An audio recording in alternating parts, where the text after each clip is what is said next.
Hey, everyone. Happy Wednesday. I'm Jess, and welcome to Happy Hour Hangout.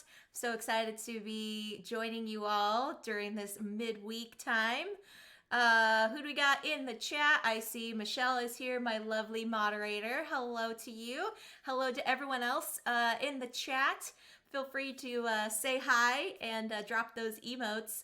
Today is really cool because I get to bring on another guest onto my stream. I would like to welcome Justin, aka Jaybird. Hey, Justin, how's it going today? Hello, I'm doing great. How are you today? I am doing okay. Thanks so much for joining me on this stream. I know we've talked about it for a while now, and so actually getting it to happen is going to be really cool. So thanks for Yes, being for here. sure. Of course. Thank you for Yeah. having me. Awesome. So first and foremost, let's have everybody kind of give a little bit of background on you and your stream and how you've got into gaming. So I'm just going to ask you a couple little softball questions if you don't Sure. mind. First, how did you get into gaming? Was it always a passion that you've had since a kid, or has it developed recently during pandemic times? Like, Mhm. what is kind of your board gaming origin story? So I kind of grew up playing the more well-known games like Monopoly, Sorry, stuff like that with my family. Like New Year's, we were big on dominoes and stuff like that. Probably the past about 10 years or so, I really into the hobby itself. I've only been going to conventions for a couple of years, and of course, pandemic shut that down, even though I wanted to go even more last year than I had gone before. But yeah, a couple of years doing daily photos on Instagram, and then getting involved, starting streaming and stuff like that. So just more time to do it now. That's awesome. That's very cool. And I got to connect with you through Mhm. Chris, the charity board gamer. Yes. And if any of you follow his streams, he does a lot of fun gaming content and talking to folks around the industry and doing a lot of things for charity, like Extra Life and Mhm. 24-hour streaming events, 48-hour streaming events, all kinds of craziness. So, how did you get connected with Chris? Did you find him like through the Twitch universe, or how did that relationship start? I actually him through Instagram first. So we were both kind of doing some photos online through there. And I think at one point he was just kind of doing a call out, getting ready for one of his charity events and looking for more games to give away. And I had kind of a cold pile. I was like, why not give them away? So I sent him his way. We connected even more I believe we met at Origins 2019 for the first time in person. And then just from there, it took off. He started streaming and kind of asking me on to co-host, and co-hosted so many times he called me an official co-host, and I'm there almost every week now. Wow. That's super awesome. He has been nothing but like a big support in the Mhm. community, and so that's really cool to hear, like he's there to like not only stream but actually support people that are doing good work as well. So that's really awesome. That's really awesome to hear. So we are going to be playing Cartographers, and on your channel, you actually were playing some other Thunderworks games. What were you doing earlier this week? So Monday night for my Meeple Monday, where I also play analog games on the tabletop, I was playing Role Player by Thunderworks Games because I figured why not make a week of it and really enjoy their games because Role Player is one of my top five games. Oh, awesome. That's really rad. Oh, I got role player like a few years ago. One because it was really cool to kind of take like the D&D universe Mhm. and put it into a board game, and it was really cool to have that be like, hey, this is kind of an element of an RPG that a lot of people kind of bypass, I guess, in a way, because there's some people that really focus on building up their stats, right? And they're like getting their characters wanting to level up and things of that nature. Um, but I never really thought about it as like a board game.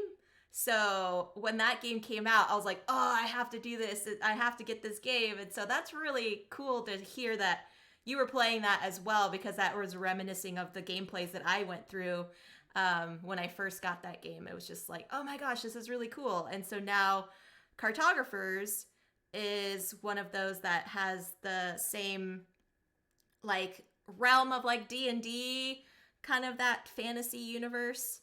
So you're going to be like exploring different landscapes and things of that nature.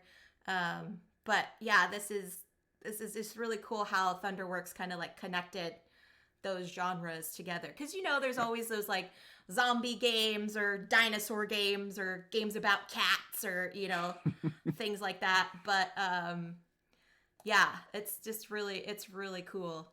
Yes, I see Ruckus is here. Hello, Ruckus. There is a mention that my video looks mirrored, so I'm getting like a I mirrored agree. image. It looks okay on my stream, which is really strange because I'm using the same window capturing device.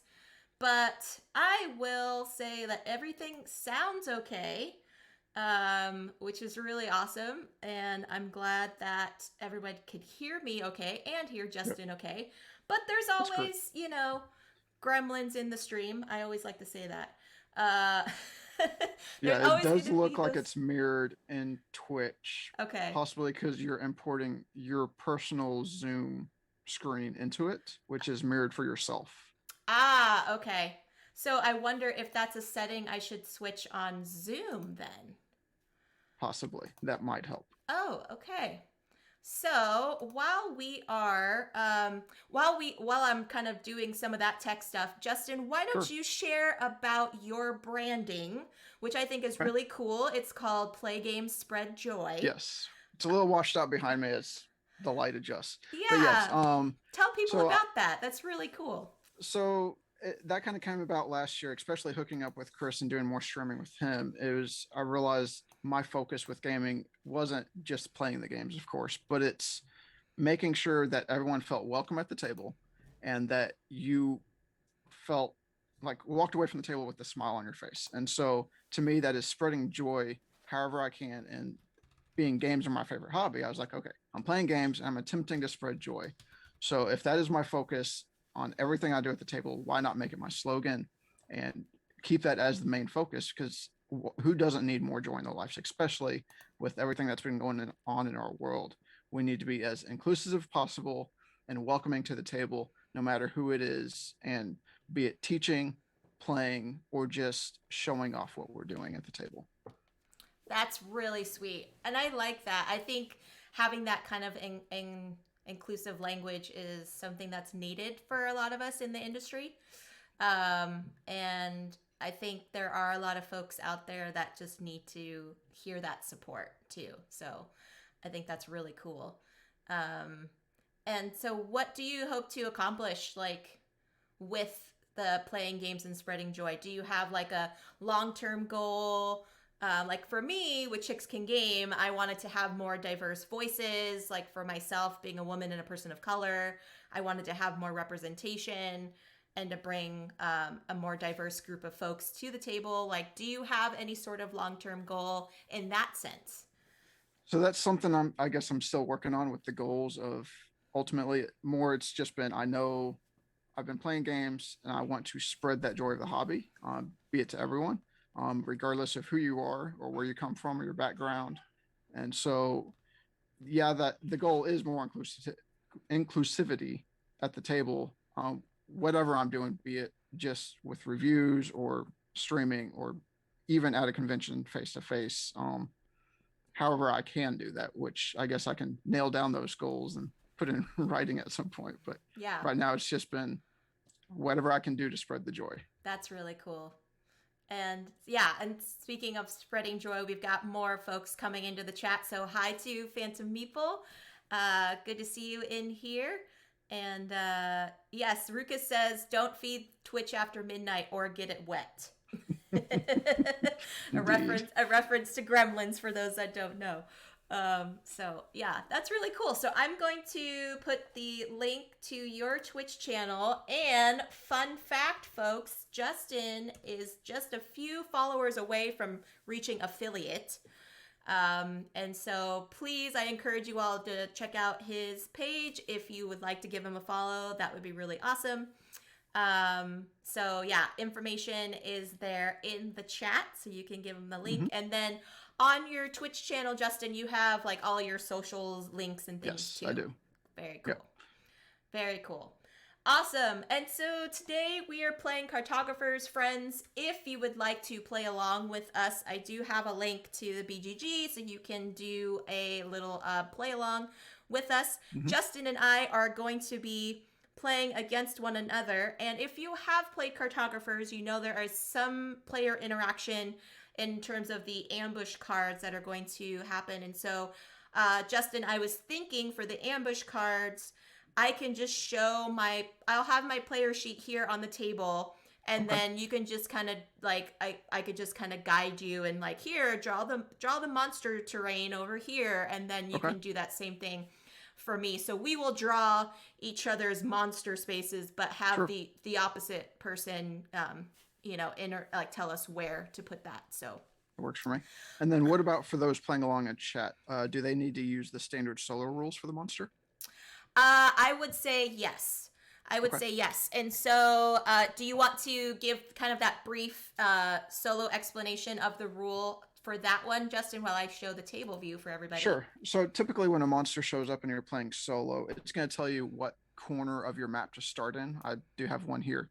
So it's going to tell you the shape and the corner of the map to start in. And then the first space you can basically fit that monster in near that corner and going around clockwise or counterclockwise, depending on the card.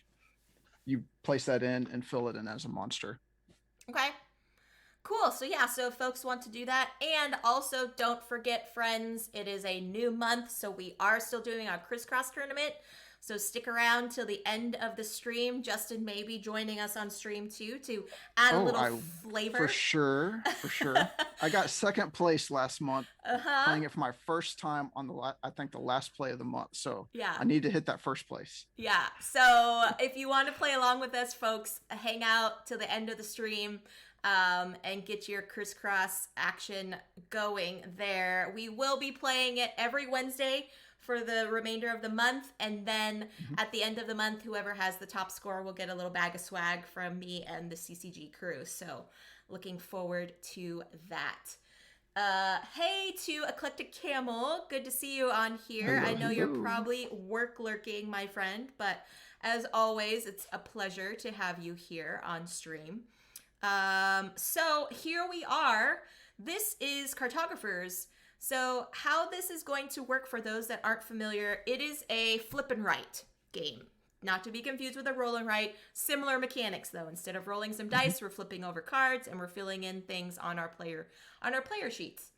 EC is actually getting his car worked on. Bummer summer. Well, I hope it's not too expensive. It's cheap, fast, and works well after you're done. Yes. Positive vibes sending your way, EC. So in this game, what we are going to be doing is we are cartographers filling out a terrain map of different types of terrain. And how that's going to work is we are going to be playing through the 4 seasons. We have 4 seasons here: spring, summer, fall, and winter. And the countdown clock for each season is determined by the number here in the upper left-hand corner. And each terrain type card will have a number as well that shows what the number is according to that countdown clock. So if a number has a 2 in the upper left-hand corner, we will deduct 2 from the 8 here on springtime. So knowing it's going to be adding up into either summing value of 8 or more, then it would end the season. We will score our points, and then at the end of the 4 seasons, we'll tally up our scores, or they call them stars in this game because it's similar to Role Player in the scoring mechanisms. Ruckus has to leave. Got an email. Oh, well, have fun with your board gaming translation. Yes. Feel free to catch the VOD later, Ruckus, if you would like to play along. Totally fine. So take care. Thank you for stopping by. Okay, so what's going to happen is each season is going to have different scoring that we are going to have for each round. So in this case, we are going to be scoring for the objective in A and B. I have the 4 objectives here. I shuffled them blindly and put them face down, so I will reveal them now so Justin can see what they are on his side and he can have his player sheet in front of him. Yep. Yeah, you could play the app EC, but then you wouldn't be following the stream. So just follow along and pretend we're doing a real life app for you. Yep. All right, so in scoring A, Justin, we have the Sentinel Wood. Okay. That is going to be objective A. Objective B, we have the Canal Lake. Okay. Objective C, we have the Shield Gate. Got it. And then objective D, we have the Broken Road. Okay. Nice. All right, so what's going to happen here is each season has a different scoring objective. So for the spring season, we're going to be scoring the objectives for A and B. And then we have other scoring things like coins, and we have minus points for ambush cards where monster terrains come out. So in this one, for folks that are playing along, the Sentinel Wood says earn 1 reputation star for each forest space adjacent to the edge of your map. So we want adjacency forest spaces to score you points. And then the Canal Lake says for each reputation star for each water space that is adjacent to at least 1 farm space. You can earn a reputation star for each farm space adjacent to at least 1 water space. So you could score those multiple times. So in those cases, we need to score those as well. So what's going to happen here is we're going to flip over these cards. They will show a polyomino shape and a terrain type. And we are going to be drawing that anywhere on our map here. So what's going to happen is we can draw them adjacent to other shapes that we've previously drawn. We can draw them somewhere else on our map. The only caveat is they cannot overlap one another and they cannot be overhanging the edges of the map. So you have to make sure you keep it within this grid space area. Now, as you see, we're playing the side A of our maps, and it has these mountain spaces here. Mountains give you a couple things. First, what they do is they are able to fill in a space on your grid, which could help you with some other objectives. But at the same time, you will get coins based upon the orthogonal sides of the mountain space. And for when you complete the 4 orthogonal sides on a mountain, you will get a coin. A coin here down on the bottom of your coin track will give you a reputation star, which is your victory points at the end of the game. So that's actually the end of each round. You can get a point. Oh, that is very true. Thank you for that. So yes, here. So on the bottom, on these 4 scoring tracks, you will see there is a coin space. So yes, you can't. They will be cumulative as you go along throughout the game. So thank you for that clarification. So we're going to be scoring those coins as well. And then there are going to be sometimes where some of your terrain type cards come out where you have an option of shapes you can draw. Sometimes they have a coin associated with that. If you decide to choose that option, you will draw the shape on your map and then take a coin on your coin track. Okay, I will explain the other objectives as we go along, but pretty much what's going to happen is we're going to flip over terrain types. We are going to draw them on our board, check the value of our season to see if the countdown clock has been exceeded or not, and then we will start a new round. Now this is only a small deck of cards here, friends, so we will be going through them fairly quickly. However, at the beginning of a new season, we will shuffle the entire deck and play again. So you might see the same terrain types come out again and again. There are also going to be ambush cards. I know we talked about ambushes with monsters and things of that nature. If you see an ambush card, theoretically in real life, when we are playing this in person, we would switch our player sheets according to the direction that is given on the card. And then your opponent would draw a shape based upon what is described, and then they would draw a little monster terrain.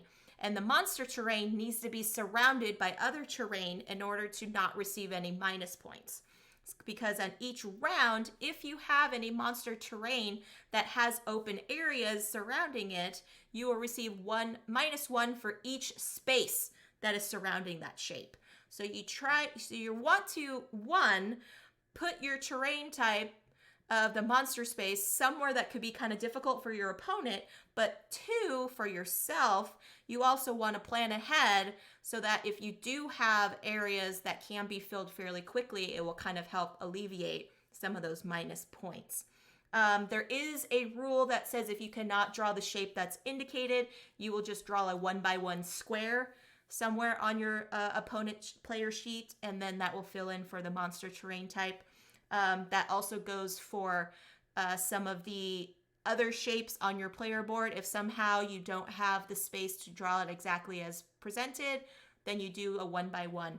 However, you can rotate the shapes, you can mirror the shapes to make them fit for you. One final thing also is there are ruins cards. Ruins cards correspond to these other little markers here onto your maps. The ruins card terrain must be drawn so that it incorporates a square that has a ruin in it. Again, if you don't have the shape or the space available in your map, you will just draw a 1x1 square and fill it in with the terrain type that is indicated on that card. EC says he cannot wait for the expansion. Do you have the expansion to this game, Justin? I do not. Chris actually got, I guess you could say, a preview copy because we were showing it off on stream. So I've got to play a couple times when I join him, and we've played it for some of the charity streams. That's awesome. But yes, I look forward to it a lot. Heroes one, right? Heroes? Correct. Okay. Yep. I actually have the Heroes mat because I was sent the mat for it when I first played this for one of my first streams. Oh, that's rad. Very cool. And I think that is it. If I'm missing anything, Justin, please let me know. I believe you hit the majority of it. Okay. The one thing I didn't hear you say is when we reveal the card and you see the shape, it can be rotated and mirrored in any way you like. Yes. Yep. Cool. All right. And most importantly, you have to make sure you write your name as your cartographer and what your title is. So my title is I am made of awesome. So my name is Jess and I am made of awesome. That is my official title. And I think chat needs to select my title. Okay, so chat, you have a job to do. Select your title there. Oh, thank you, EC, for the crazy squid thing. Okay, so she may have said it. I may have missed it. But thank you. That's all right. EC always paying attention. Gotta love it. I find that's the one rule that most people tend to miss is that they can rotate and mirror. Yes. Cool. Okay, so without further ado, friends, we'll give someone a second to give Justin a title. What would be his cartographer title? It could be funny, it could be full of puns or full of cat jokes. I am all for it here. Oh, I'm all for puns. Last week I had a few guests on my stream. We were playing Three Sisters, and the puns were just flying out the door. And it was wonderful. So I like it quite a lot. Okay, exclamation mark play if you all want to join us. The link for that is in the chat. When you do so. Pathfinder to Uranus. Oh gosh, EC. Are you just saying that because you're like frustrated at being at the auto shop? I know, right, Michelle? Wow. I should never be given this role. Yeah. Pathfinder to the Broken Road. How about that? Go for it. Pathfinder to the Broken Road, because that's going to be one of our final goals. And friends, I don't know if you knew this, but on this other side here, there's like cool little like cavern, and the caverns are quite nice because it can help or hinder you in your map making. So, but I thought I'd do on the side A today to kind of make it a little bit more easier for people to manage. Ooh, the spider cartographer, since it's technically Oh, a web-based map. Nice. nice, Phantom Meeple. I like that for sure. I like that for sure. Alrighty, friends. Justin, are you ready to go? I am ready. I Oh, have all the cards set out to the side, so as soon as you name it, I can see the shape myself as well. perfect. All right. First card we have got is the Hamlet. Hamlet. Okay. So this is one of those cards, friends, like I was explaining, where you have a couple of the options where you can either draw this little L shape and take a coin, or you can do kind of a larger shape instead. And then the terrain type is here, which is the village, the red village space. And that is a 1 to our timeline. So we're countdown clock 1. And I'm going to be very literal on this map here, Justin, and actually Mhm. color code based upon the color terrain. So I'll be using colored pencils as well. I am not actually drawing in all the different textures. I'm just going to hard color it in so it's easier for you to see when I show you my map. Oh, perfect. Perfect. All right, So in this case, I'm actually taking the smaller V shape and a coin. Yeah, I'm wondering if I should do that.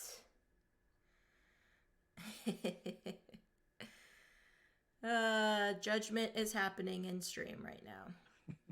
Judgment is happening.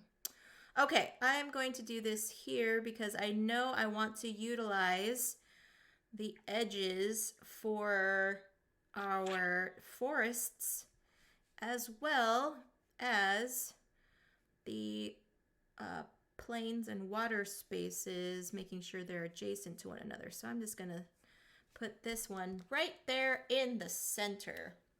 You can see I went and started working around this mountain in the corner. Very nice. Okie doke. Ooh, we have got a rift lands. So the rift lands means you just draw a 1 square wherever you would like to, friends. And it can be of any terrain type. And it does not count towards our countdown clock. So I think I'm going to draw a forest. Because why not? We'll see where you draw it because I already drew my forest. We'll see if you match. I lower right hand corner. Lower left, because I'm thinking ahead of the broken road that we score for D. Oh, see, you're jumping ahead here, man. That's really good though. That's really good. One tip is focus on C and D scoring opportunities because they will score you the most. Typically. Okay. Because A and B is so early in the game. True. It's harder to build those up. That's very true. That is very true. All right, next one we have is the Great River. Mm-hmm. Great River. Again, it's a choose your shape. Mm-hmm. Choose your own shape. We've got a 3 straight with a coin or kind of a stair step. And that is a 1 to our countdown clock. 3 river. Earn 3 reputation stars for each complete diagonal line of filled in spaces that touch the left and bottom edges of the map. Oh, I see. Okay. So now with the green forest I did a while ago, that's an automatic score for the broken road in the bottom corner. Because that only takes 1 square to complete that. Bottom and left. Got it. That's very smart. See, I just like drawing things. I'm very like spur of the moment and don't really plan ahead. So when I play like engine building games, I'm always like grab the resources, turn them in. Grab the resources, turn them in. Instead of grab the resources, save, and then turn them in for something bigger and better for your engine. It's like, nah. Yeah, I don't always build the biggest engine. I like to have the most fun with it. But I have played a decent amount of cartographers on the app itself. And so I learned how to read that faster. And so I got to a point where I could play online in like 5 minutes for a full game, which was really Wow. nice. That's kind of insane. Okay, wait. What am I doing? That was a stair without. Hold on. So, and I also went with the stair. Stairs. Okay. Sometimes I can visualize it mirrored, and sometimes Hmm. I cannot. So there are parts where I'm like, what did I just do? I've done a lot of playing of Second Chance and like Patchwork Doodle. Hmm. So I'm pretty darn good at Tetrising, but Hmm. for some reason, when there's things already on my map that I have to work around, sometimes Yeah. it's a little bit difficult. I think I have the advantage here thinking in that kind of special way because I'm an engineer and I think Ah, inside the box of an elevator all day, every day, fitting things into it. okay. So I'm so used to making it fit. Yeah, that makes sense.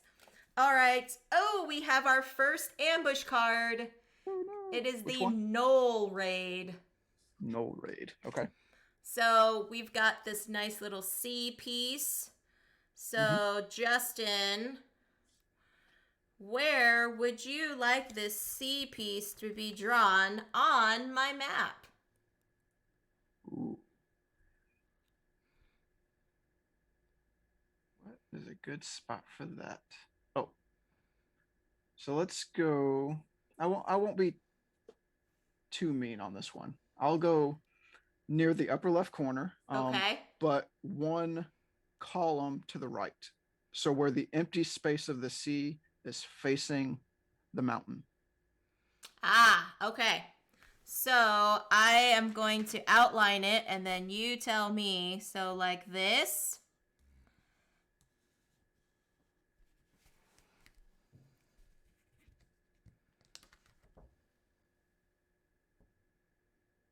Perfect. All right. So you have a chance to build into that and possibly score the broken road later down the line, but you'll have to work for that mountain now. Er, er, er.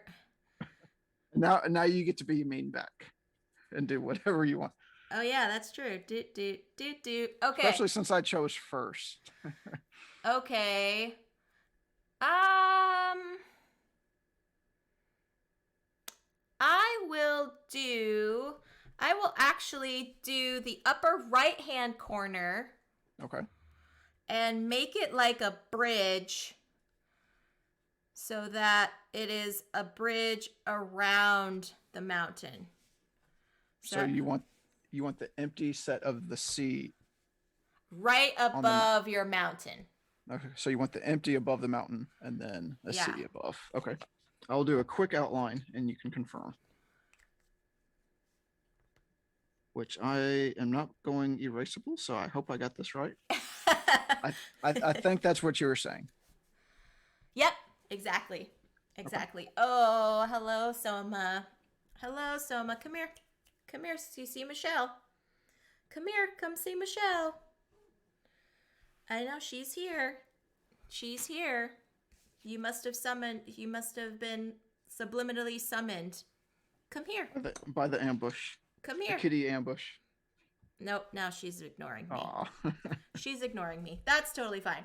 So what's going to happen here, friends, with the ambush is this card will get discarded with all the rest. They won't go into the bag or into the deck anymore. So I will put this off to the side. However, we will be adding a ambush card for every new round.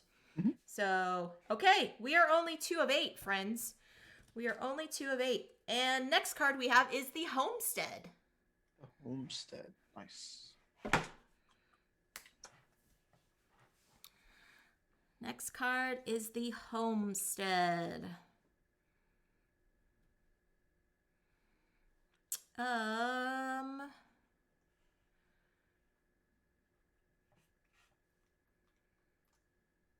Oh, that was silly. I just realized the forest spaces, you get a star for each one. Oh, adjacent to the edge of the map. Okay, so that's fine. Mhm. I was misreading that and thinking it could not touch the edge of the map, but it can. So I am okie doke, folks. Yeah, I believe there's a different scoring card for one of the colors that does not want it to touch the edge or something. Okie doke. Okay. So I went with the farm, and I decided to touch the water I already had. Nice. Okay. Yeah, I think I'm gonna do that as well. For each reputation, I am going to do here. Yep, I'm gonna do like this. This is a T shape. Boop, boop, boop, boop, boop.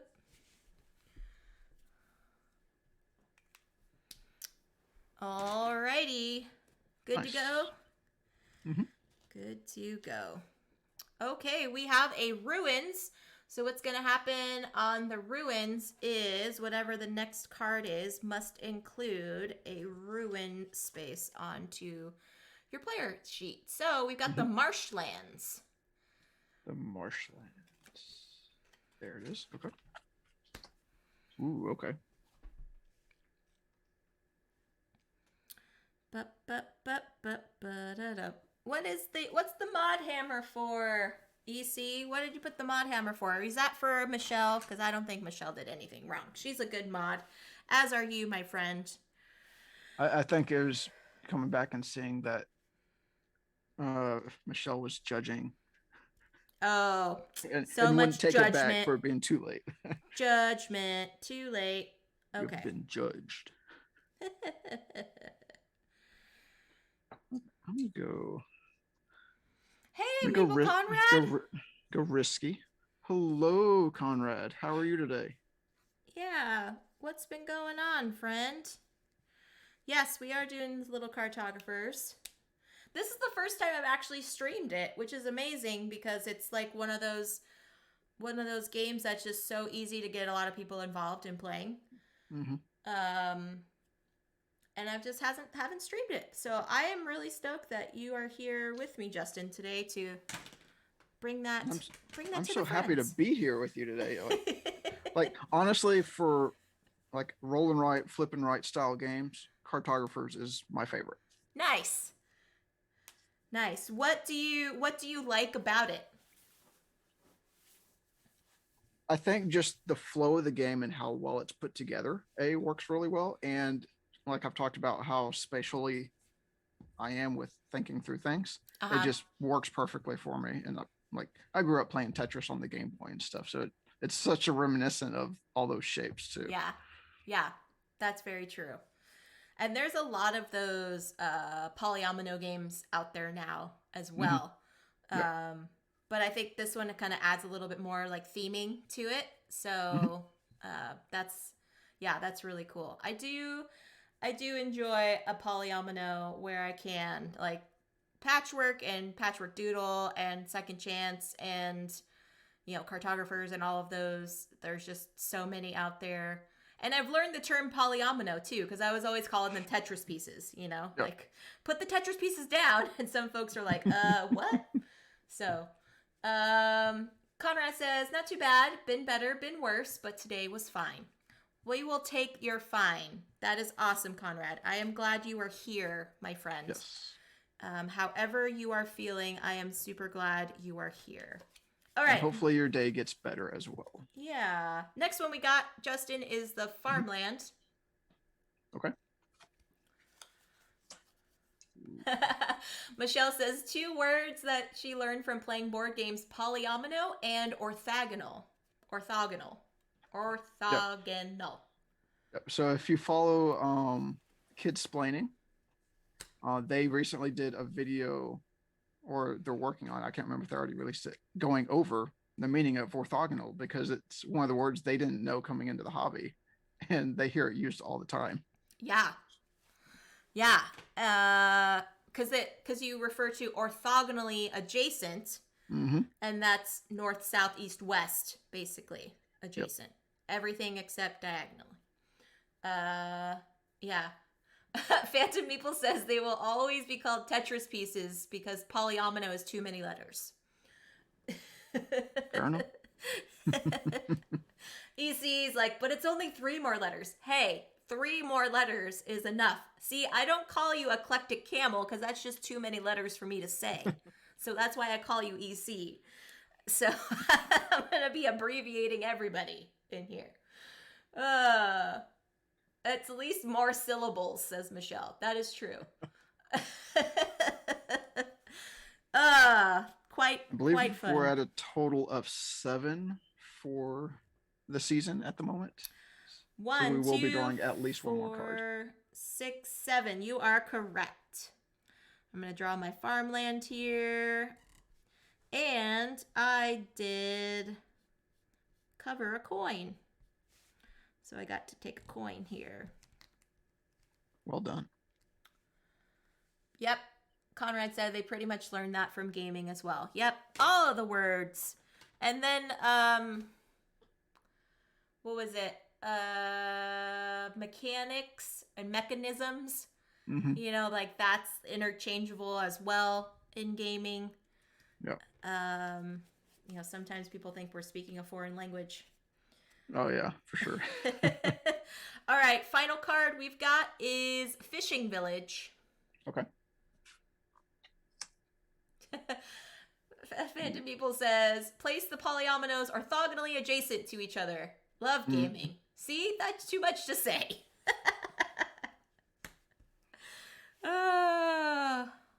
That's quite fun. Quite fun. All right, where am I going to put this fishing village? Where am I going to put the fishing village?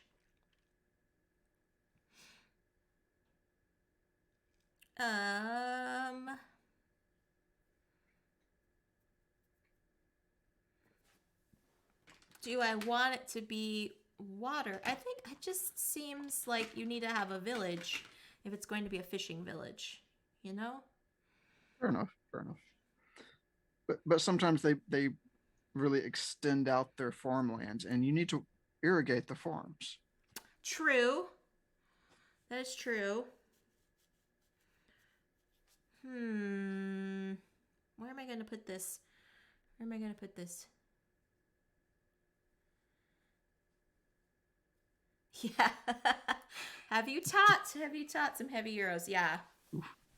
Yeah, Lacerda games, they're quite chunky. Quite chunky.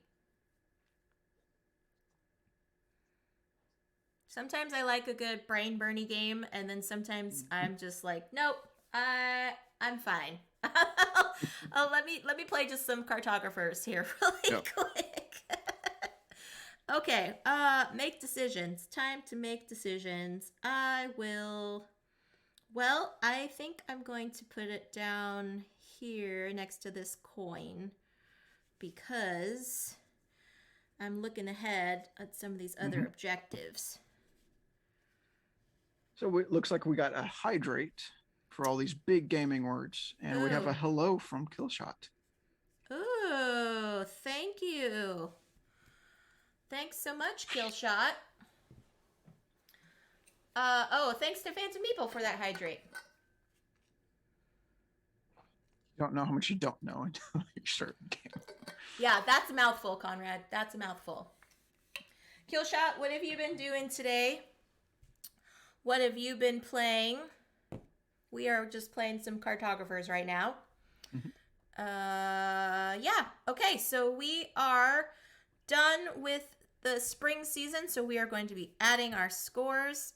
First off, we are going to score the objective A, which is you get a star for each forest space adjacent to the edge. So I currently have 4. Justin, what do you have? 1. 1. Okie doke. Then you get a star for objective B for each water space adjacent to at least 1 farm space. And then vice versa. Okay. So I believe it is 1, 2, because you count them for both here, 3, 4, and I think I also have 4. I have 11 on that one. Wow. So if you want to take a look, I connected, like I said, irrigate the farms. Wow, that's pretty awesome. And then we've got our coins. So I got 1 coin. One as well. And then minus points for every space of our monster space. That does not include the edge, correct, Justin? Correct. Nothing outside the edge counts, and it's only orthogonal spaces that Okay. are empty. 1, 2, 3, 4, 5. I count 6. I also have 6. Does this count for both at open sea on both sides? Yeah, so I see 1, 2, 3, 4, 8. 5. Oh, I have 1, 2, 3, 4, 5, 6, 7 for you. Okay, 7 minus 7. Ouch. And I have -6. So that leaves me a big old whopping 2 points for that. Yeah, I got lucky that you put the 3 side against the edge for me, so that stopped 3 negative points from. So Killshot's been playing some Rainbow Six Siege. They stream a lot of video games. Also Apex Legends. Very cool. Very cool. A grand total of 7 points for the round. All right, so we are taking these cards, we are shuffling them back in. I am adding another ambush card into the deck. We are now moving into the summer season where we are going to be scoring objectives B and C. And objective C, friends, says earn 2 reputation stars for each village space in the second largest cluster of village spaces. So not your largest, your second largest. Which you're ahead of the game on that already, because you have 2 different villages already set up. Yeah. Cool. Got some video game chat in the chat. I love it. I love when my chat on our streams they'll just go off on tangents and just talk amongst themselves. It just makes me feel like, hey, you are in a comfortable space. You can just chat about whatevs, and I love that. So feel free, friends, talk amongst yourselves. We are just going to be still playing this game here. Let me do a little guest stream in the chat. Monster Hunter Rise. All these video games always sound so cool. I was big into, of course, all the Mario iterations. But I also really enjoyed Final Fantasy back in the day. And now there's like Final Fantasy like 82 or whatever. I don't know. There's like so many. Is it really a final if it has extra numbers? Right? Right? Yeah, I don't know. I honestly don't know. Okie doke. First one we've got, Justin, is the Treetop Village. Okay. And for this season, friends, we still have our countdown clock is at 8. Treetop Village. Okay. Cool. I'm going to add to this one.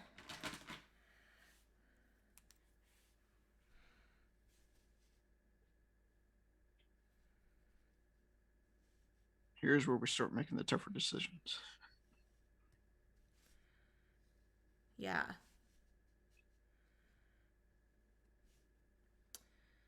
Okay.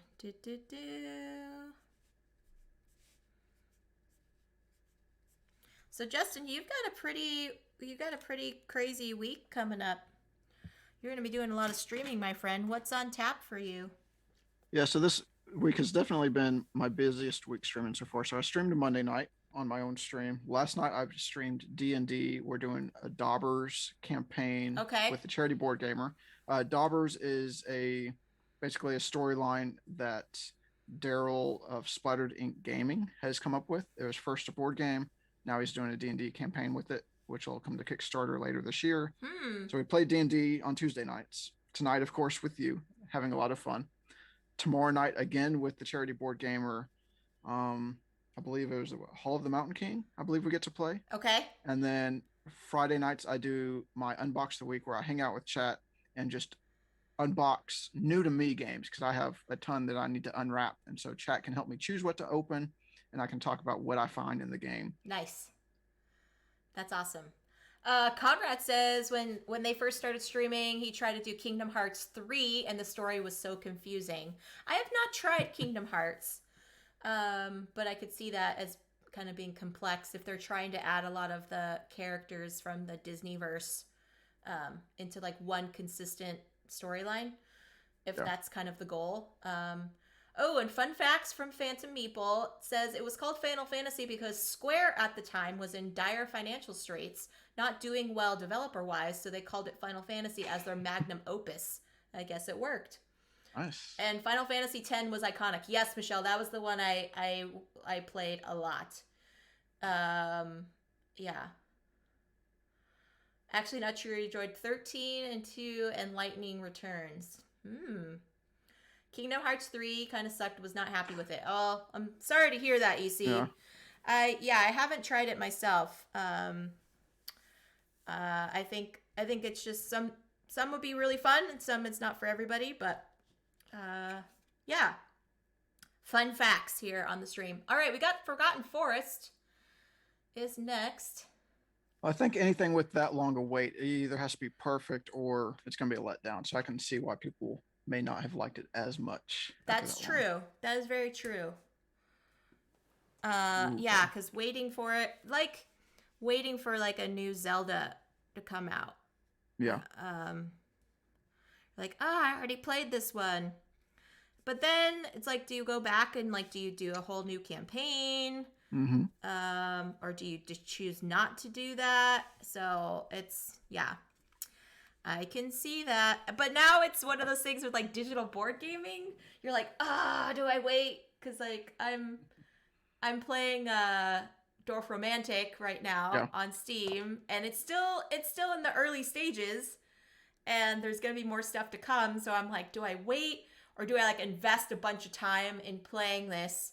And then like, oh man, I get bored of it. And so when all the new stuff comes out, it's not going to be as fun anymore. So I'm trying to like pace myself because I am a fan. It is really fun and relaxing to play, but I'm trying not to like have like nights where I'm just like spending a lot of time doing it. Recently, I've done a lot of point and clicks.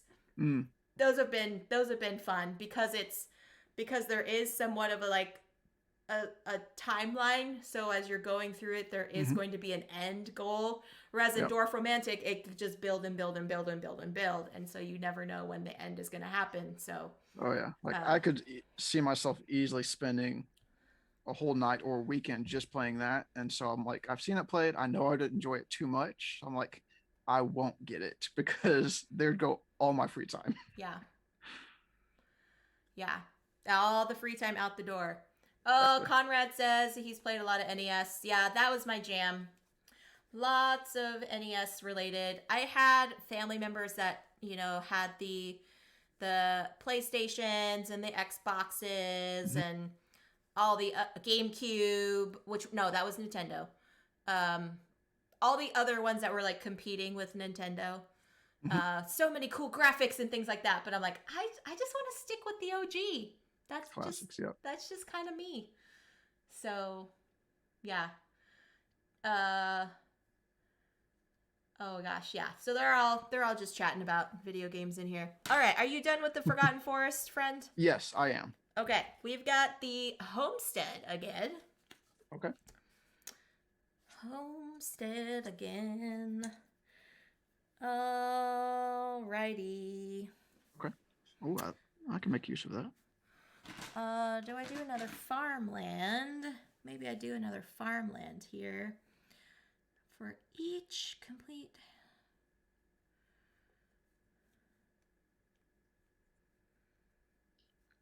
Just as a tip, remember C, you still get to score twice, but B, you can only score once.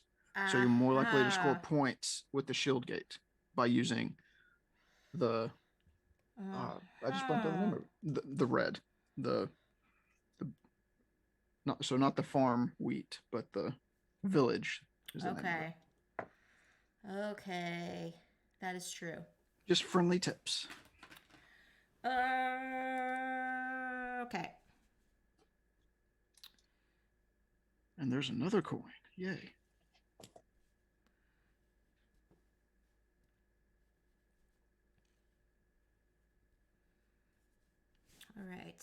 for those watching and play along, this is where I'm at right now. I have a couple of mountains surrounded, well, 3 to be exact. Nice. And I now have 2 different village sections, so I can score at least 1. Oh, see, yeah, that's right, Michelle. Seafall is the game. I was, I was thinking of James Bond when I saw that word Seafall, and I was like, oh, okay. Because I mean, there's a James Bond video game, so I was like, oh, they must be talking about James Bond. Blah blah blah. The James Bond video game, I believe, was, well, the one that everyone liked the most, I believe, was GoldenEye. That's right. And That's right. They did a new mod update on that or something that people were playing. Yeah, I picked up Skyfall a long time ago. Never got to the table. It's still in shrink. So maybe one Friday chat will have me open it just to see what's inside, so they don't have to buy it. Seafall, right? Because Skyfall is the Bond movie. Yes. Seafall is the game that's also a video game. Okay. There we go. Crossing all these different media types. Yeah. Phantom Meeple, Skyfall the board game, coming to Kickstarter. Yeah, I wouldn't doubt it.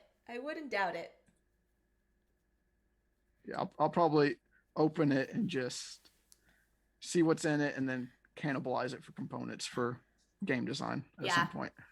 Yeah. Oh, hi, Slivers. Hello. Hi, friend. Are you work lurking right now? If you are, I hope you have a wonderful day work lurking. Let us know how you're doing. How are you doing? All right, next we've got the temple ruins. Okay. So our ruin space needs to be with an ambush. Okay. Okay, so how would we work with this, Justin? So what you do, the ambush goes on the map, ignoring the ruins. Okay. And then the next card we draw has to go ruins. Okay. So the fishing village is our ruins space. Okay. So we've got. So yeah, we do the ambush first. Okay. Oh, fun. Okay, so we got the goblin attack, if you were wanting to know which one that was. Found it.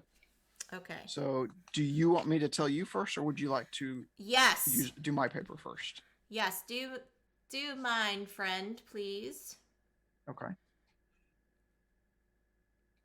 Ooh, you've got some pretty good layouts going on here.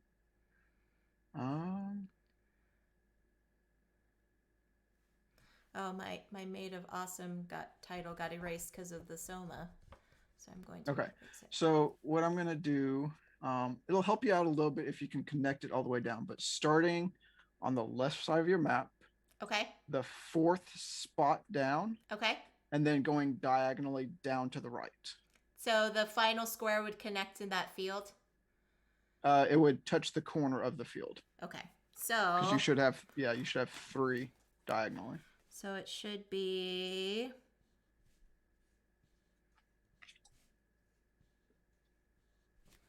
something like this. Yes.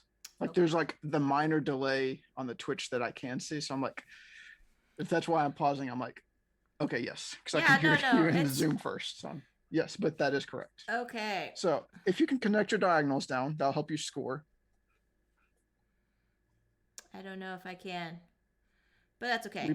We believe in you. So mine's still pretty wide open. There's a lot of options here. Oh, jeepers.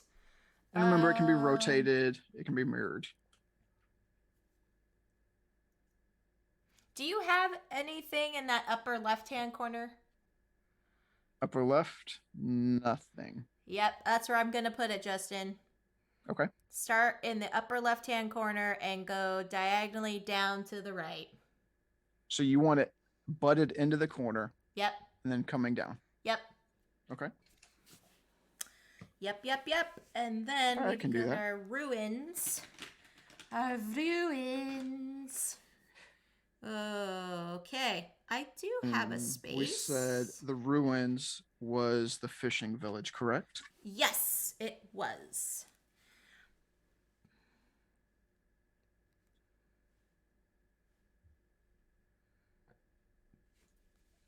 I am going to add that there.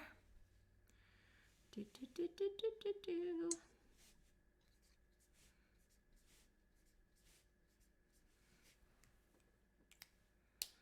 Okay, and we should have one more card for the end of this. I'm going to flip. Okay. And we've got Hinterland Stream. Hinterland Stream. Ooh.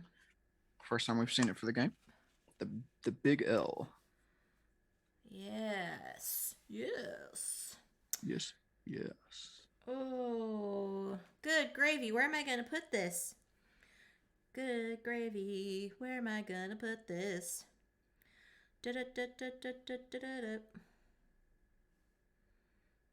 Well, considering this is the last space, where can I score some points?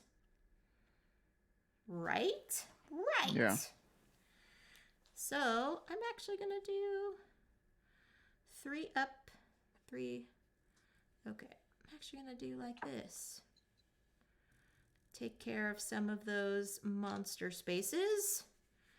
Ooh, water.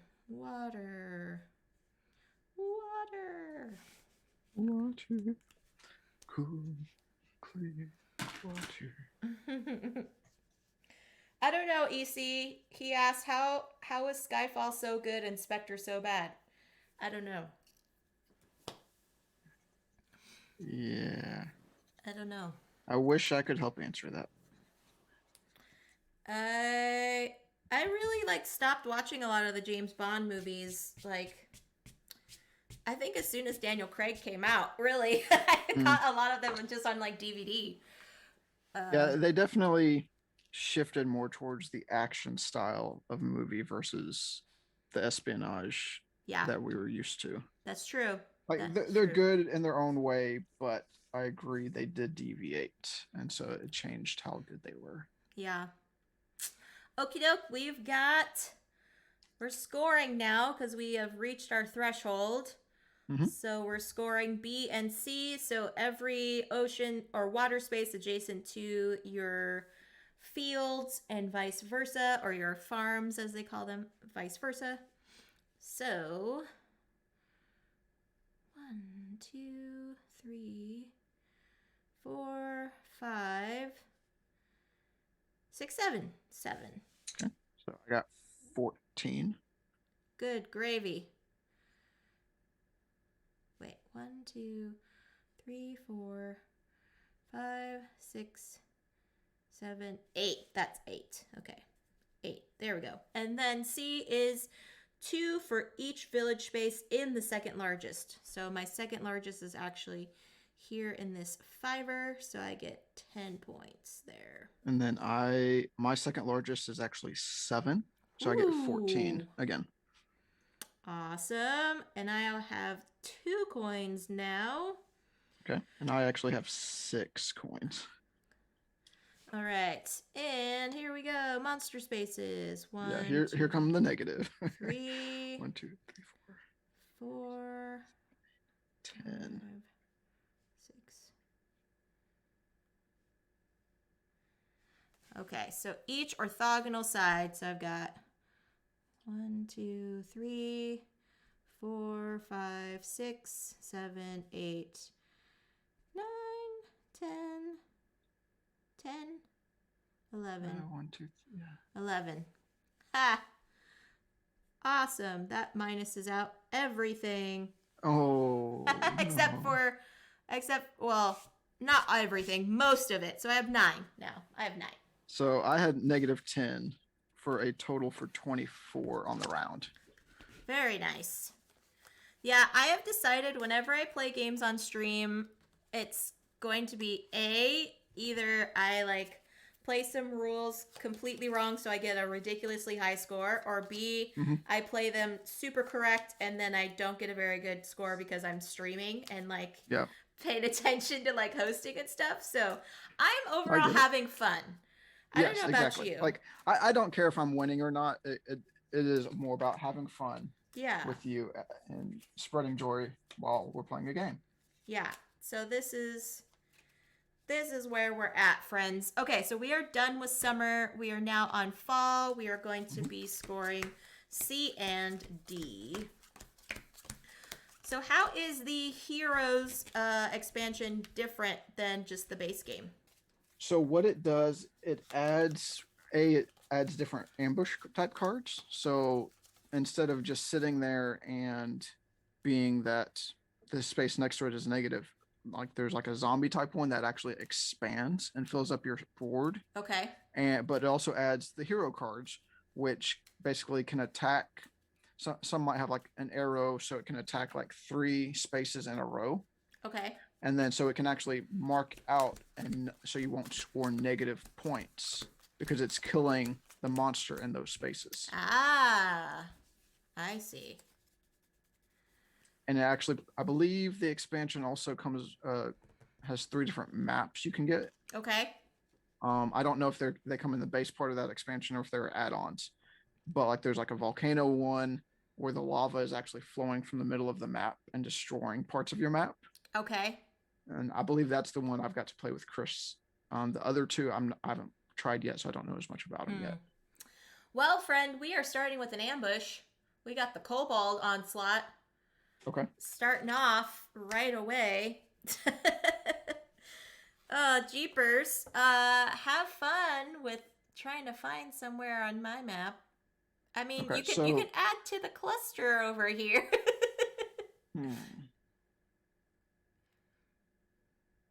Let's see what that does. So I'm going to be really nice, like extremely nice for you. So that bottom right mountain. Okay.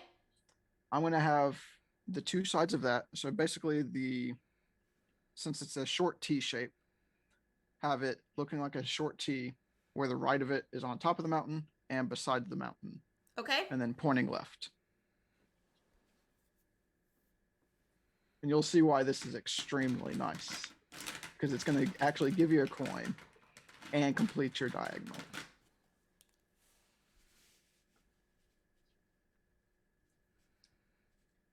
So you said the right-hand side. Bottom right mountain.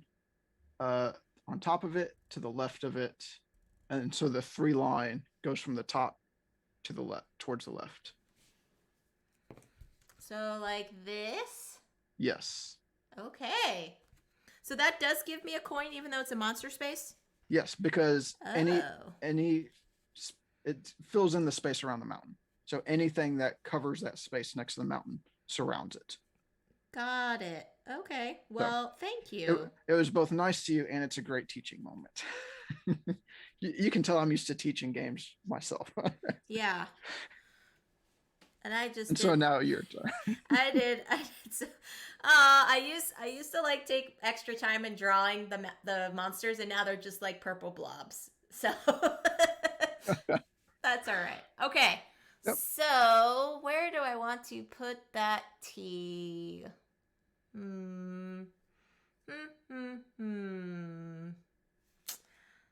Do you, in between those bottom 2 mountains, Justin, you have an open space.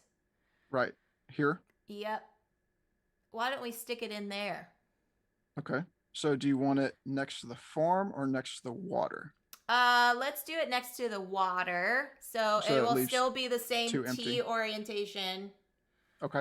Yeah, with the 3 lines on top, and then the and then it'll one. be two empties above the farm. Yep. Okay. Yep. All right, so that's our ambush. And now our first hard terrain is the farmland. We're starting with the farm. The farm. I think I need to get me some more coins so that I can get some negate some of these monster points. Yeah. Okay. These monsters came heavy and fast, and we were not ready for them. We were Yeah, not because there's too some happy. games the ambushes don't actually come out at all if you Yeah. get really lucky. Yeah. But apparently we're not lucky today.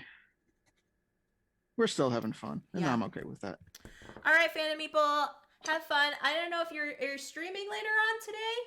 If you are, let us know when you are streaming. But if Yes. not, have a good evening. But thank you for being here and chatting with us and hanging out. And I sending us some appreciate it. fun facts about Final Fantasy. I always like learning new things. Jeepers, where am I going to put this? Streaming at 6 Pacific. Katamari. I think that's a video game.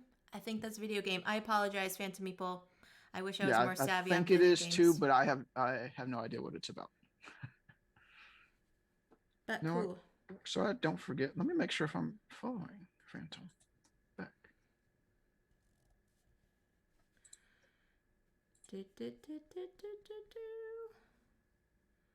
And take a coin. Yeah. I'm going to go over and give a little follow back. Thanks for hanging out with us very today. quirky Japanese game. Awesome. On his stream the other day, long story short, roll stuff up with a giant ball and recreate the cosmos. Nice. Okay. Interesting. The other week he was playing some old school game show video games. Mm-hmm. So it was like old school Wheel of Fortune and Jeopardy and Double Dare, and it was just like, oh my gosh, like my childhood was like flashing back before my eyes. It was awesome. Nice. Yeah. So highly recommend. Here, let me give a. I already gave a shout out to Phantom Meeple, but I will again, so y'all can follow all the. Well, I went and clicked on his name and went over to his page and give him a follow, so Sweet. I can hopefully check that out later tonight. Sweet, yeah, he is a wonderful human, and I appreciate all of his streams on there. Hope to collab with him in the future as well. Okay, next we've got Marshlands. Mm-hmm. Marshlands.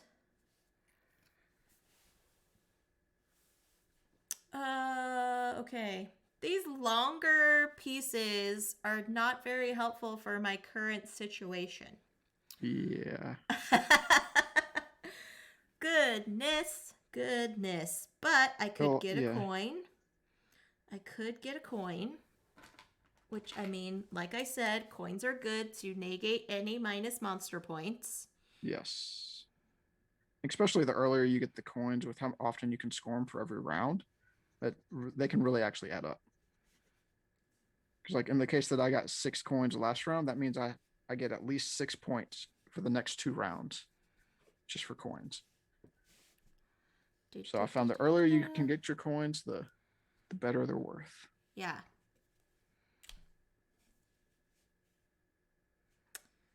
Okie doke. So for those who want to see, this is where I'm sitting at now.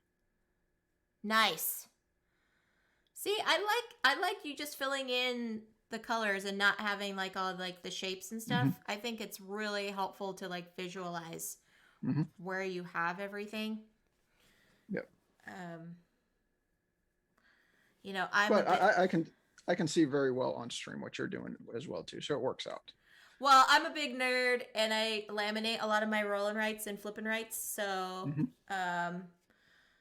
color dry erase markers are my new favorite thing. So it helps when the player sheet is just very like neutral colors, and then you can add things to it. So, all right, next we've got a Homestead. Man, Homestead is on the rise. Holy moly. And of course, I just played something that blocked off my other village, so I can't expand my village anymore. Ah, that's a bummer. Oh, hi, Gus. Gus says, Jess, I like all of your monsters are up hanging at the lake. I picture them tubing and drinking cheap beer. Yeah, they probably are, Gus. I wouldn't doubt it. They probably are. I need to do... good Good gravy. I can work on surrounding a mountain and hope that more villages come out and I can build a bigger village over here and they can start attacking my monsters as well. Yeah, I'm putting a village over By here. putting them in this corner around this monster and mountain at the same time.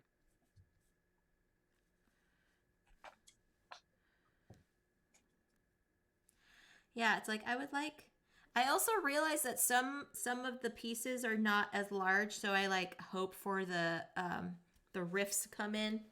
Mm-hmm. You know. All right, got that one. Okay, so we're at a total of 5, and we're looking for 7 or more for fall. Correct. So let's see what this next card is. It is a Treetop Village. Okay. So that will be the end of this season. Ooh, we got the fun Z piece. Definitely. The fun Z piece. Now, where can I place it? Ah, I do see a nice spot. Okay. I do see a nice spot where my village, I'm going to add to my village. Yep. Well, it's what I wanted. I wanted some village to come out to potentially build a bigger village, and that did just that. And I can surround a mountain at the same time. So that's a coin. It'll be a bigger village and block at least one monster off. So, oh, well done in that left corner. It's gonna definitely help you out with the D-scoring. Yeah, I hope so. All the rest of this is gonna be difficult, but I am not scoring difficult yet. Not yet. All right, here we go. Letter C. So the second largest village we've got. So I've got a cluster of 5. This is 4, 5, 6, 7, 8, 9. This is a bunch. So 9 is my second largest. So I will get 8 for 18 for those. Which is the same for me. Awesome. And now for D, for each completed diagonal line. So I found in this case it works well to kind of start drawing your diagonals like a small line through diagonally just to see it connect. So what I'm doing, just because I'm using a light mark pen, showing my diagonal connecting all the way, so it's easy to see them and count them. Okay. Now that it's up to you if you like to do the same thing or not, of course. So on the diagonal space, I feel like I only have just the one, right? Well, it starts in the bottom left because remember it touches the bottom and the left side. Okay. So I see several. Well, you start in that bottom corner. That single one counts for a diagonal. Then you. Oh, I see. Okay, so this way. Oh, you're going all the way across. For whatever reason, I was confusing it with having to be like the complete top to bottom diagonal. No, it's a diagonal that touches both the bottom and the left side fully connected. I see. Okay. So I'm just going to do this just for funsies. So I see 1, 2, 3, 4. I see 4 there. There's a gap. There's a gap. This one here. That's 5, thanks to my monsters, Justin. And I believe that is all. So I see 5. Yes, I also see 5 on yours, and I actually have 5 myself. So again, we got the same score for that.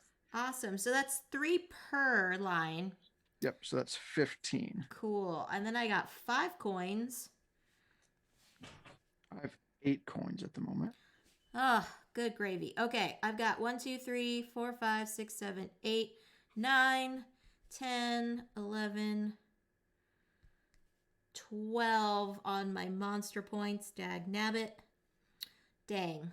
Okay. And I have -10. Oh, yeah, that's a negative, by the way, folks. Not a positive. Yep. 18 and 8 is 26.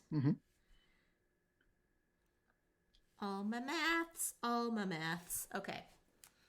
Here we go. So Final mine round. is what I believe I got 31 that round.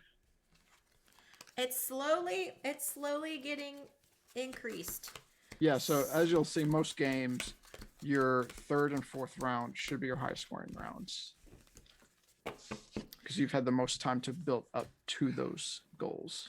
So yeah, now we are in winter time, which means we are going to have scoring objectives D and A. And I just threw all the cards on the floor. Oh no. Are you that upset with your score right now? Yeah. Oh, goodness me. Okay. There should be, 16 cards?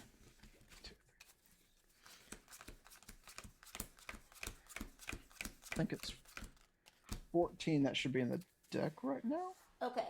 I think I counted 1, 2, 3, 4, 15 because 5, 6, I 7, added 8, 10, an ambush 11. card.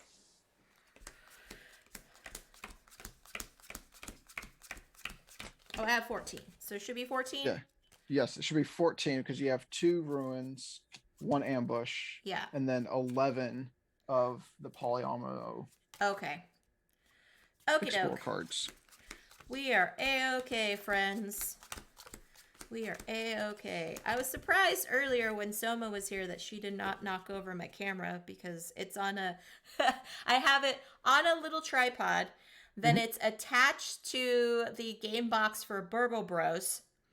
Then I have it stacked inside a dice tower, which is flat, and then on top of the Charterstone box. So that is my current setup for my tripod for my camera. But you know, whatever Is that your works. face camera or is that your top down? My face camera. Okay. So yeah, it's quite funny because I can adjust the height of it depending on the box that I want to stack it on. Nice. So, all right, here we go. Starting in the next round, we have the marshlands. All right, so now I got to remember. Oh, we got to go back to the forests. So forests. And just as a are reminder good. to everyone, we're scoring A and D. So we're back to the Sentinel Woods of the forest touching the edge of the map, Oh, yeah. and scoring the Broken Road, which is the diagonals again. Well, I cannot draw that piece, so I got to resort to just drawing a square. Because I don't have enough for this long T. I could put a couple short T's, but not a long T. So that's actually and okay. that square can be anything you want it to be. It's going to be whatever you want it to be, square. It's gonna be all right. Yeah, I'm going to cover up that monster space. Cover it up as I can. And remember, folks, we are still going to play crisscross at the end. So, ! play. I will pop that in the chat, or you can get your crisscross grid going. Or if you just want to grab some scratch paper and fill it in. I'll be playing on scratch paper like I did the first time I got to play. It's really easy to draw. Yeah, just get your 5x5 grid, or if you have graph paper, because some of you out there are going to have some graph paper. I know it. I know I have some of that put away in a tub from my days at college with engineering classes. Yep, school days. And I remember taking, algebra classes and things like that, and having graph paper because you're drawing all those coordinates. Woo, those were the days, y'all. Okay, we've got Homestead is next. Homestead is next. Okay.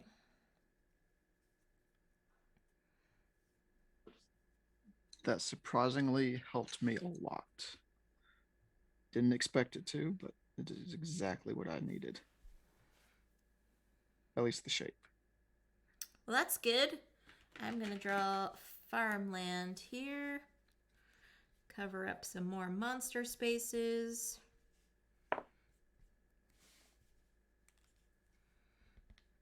And the end round is going to be at 6 time. So currently we have 4 time.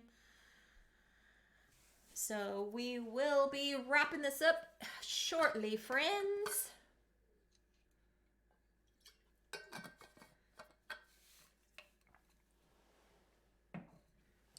do appreciate that I had a larger score in that last round, so I don't feel like I'm gonna get like single digits in my total score. All right, ooh, we've got some ruins. So the ruins is going to be in the Forgotten Forest. Okay. Oh, and I do have a last ruin space. That's very nice. And it will give me a coin. That's awesome. I like that. Well, I find I can either take the coin and block. Oh, wait. Nope. I see a better spot. That's going to be nice. I'll take it. For a second, I thought it wouldn't matter if I took the coin or the other because I only had one main spot for it, but I do see a spot it will fit. Very nice. Which blocks 2 monster spots, and I can take the coin at the same time. That was a wonderful move that I really like. Oh, and we still get one more card because that was only a 1. That was only a 1. All right, are you ready? I am. Here we go. It's a farmland.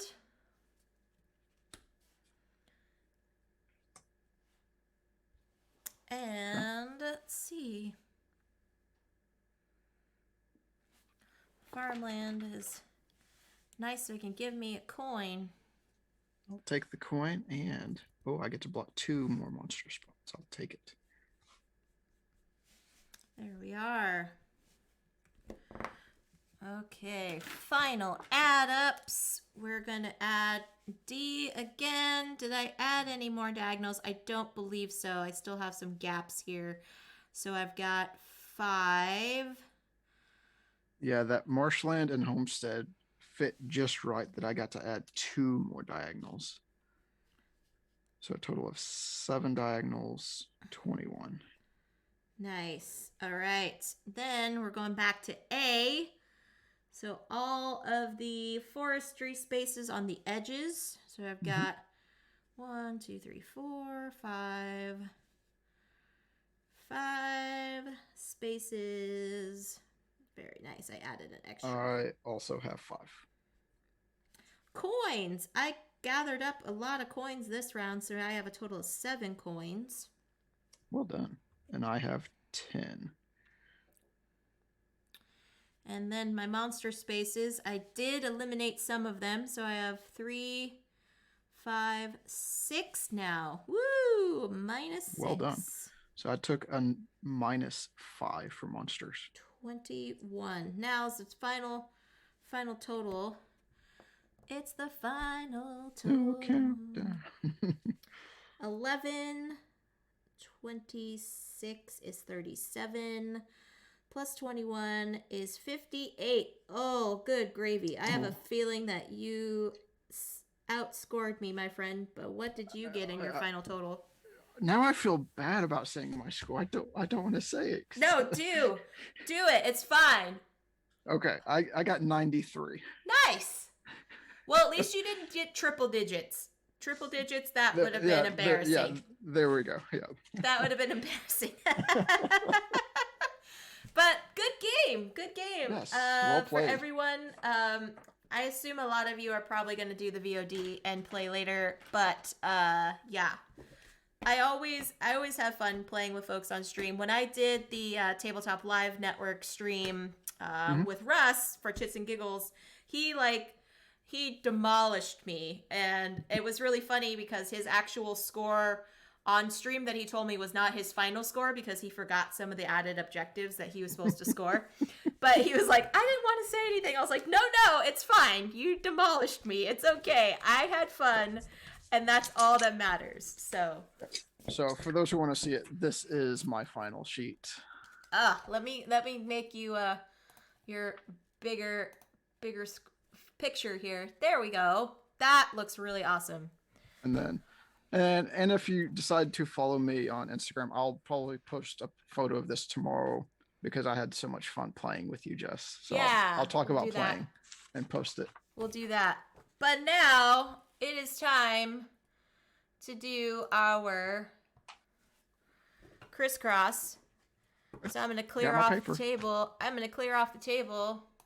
Give me just a second, folks, and we will get right back to some crisscross.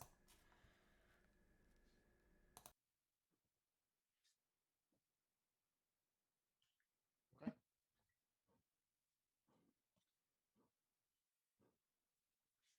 So for those who possibly played along, or if you watch later, try to beat our scores.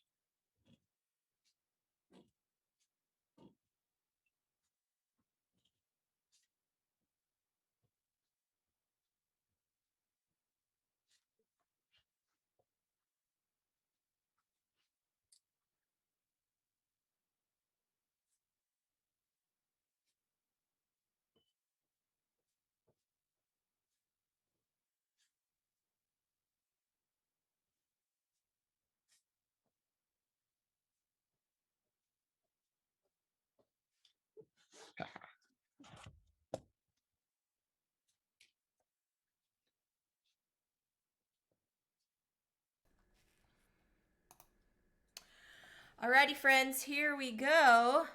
For those that have not played Crisscross, I'll just give a brief overview, super fast. What we are going to be doing is we are trying to match symbols together based upon these D6s that have 6 different symbols on them. What's going to happen is at the beginning of the game, each of us is going to get a unique symbol that we are going to write in this upper left-hand corner. So myself and Justin will each get our own. And then the chat, we will have one just for y'all. So what's going to happen is we're each going to start off with our own unique symbol, and then I'm going to roll these 2 dice. Now, these 2 dice are going to be orthogonally adjacent. Remember the word, orthogonally adjacent. We are going to write them orthogonally adjacent somewhere on our grid. We have the 5x5 grid. This extra row down here in the bottom is for scoring, and the extra column is for scoring purposes. The way we score points is based upon how many of the same type of symbol are together in a row or in a column. And on the right-hand side of the screen, you can see how they are going to be scored. 2 together are 2 points, 3 together are 3, 4 are 8, and 5 are 10. If you do not have any matching symbols orthogonally adjacent to one another in rows and columns, you will get -5 for that row and column. One final note, we are playing on the advanced mode because I know all of you in the chat are advanced in your gaming.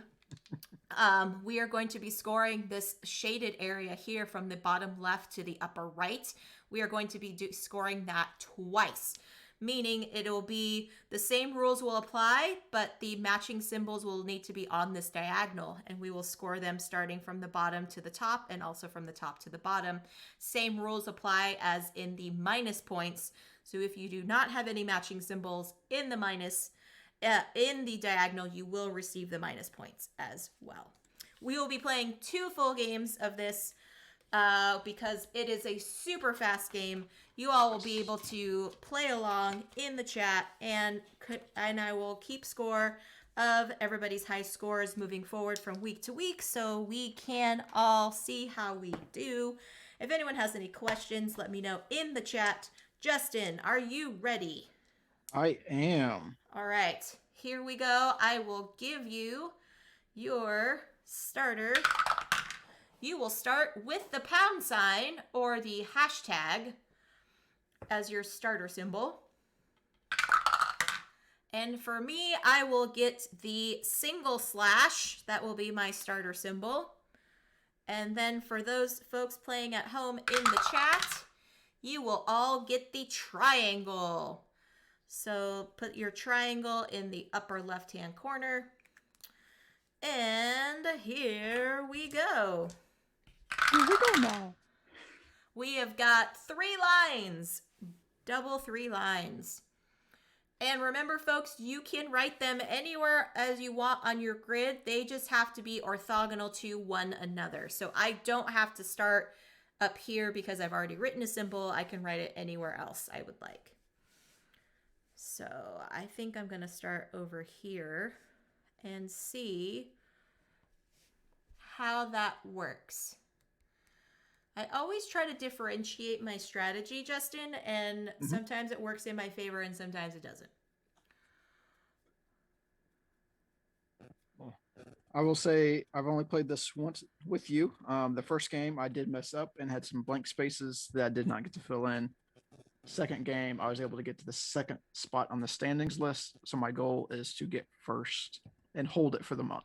Ah, See how okay. everyone else does. That's the Okay. challenge. Here we go. We have got 3 lines and a triangle now.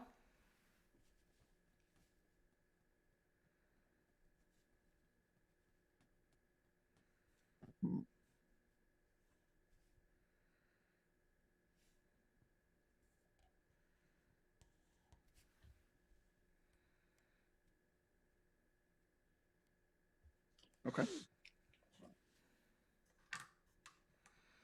And I always like to ask the chat if they have any requests for the dice. Feel free to drop them in the chat.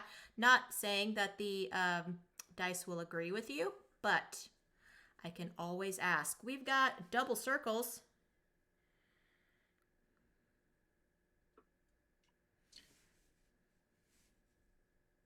Well, I want to request some pound signs. Okay, pound signs have been requested. If chat doesn't like that, they can speak up now. Yeah, speak up or forever hold your symbols. Yep. All right, a circle and 3 lines. Well, how about that? I was not ready for that one.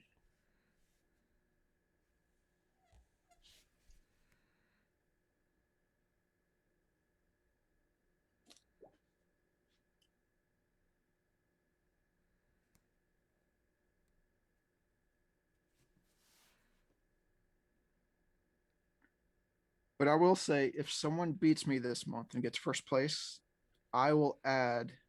I have some play game spread joy magnets. I will add that to the baskets. Awesome. Hear that first, folks. Some extra free swag. Who doesn't like free swag? There you go, Justin. Pound sign and a single slash. Okay. I appreciate the dice lords giving. Now watch them take it. Mm-hmm.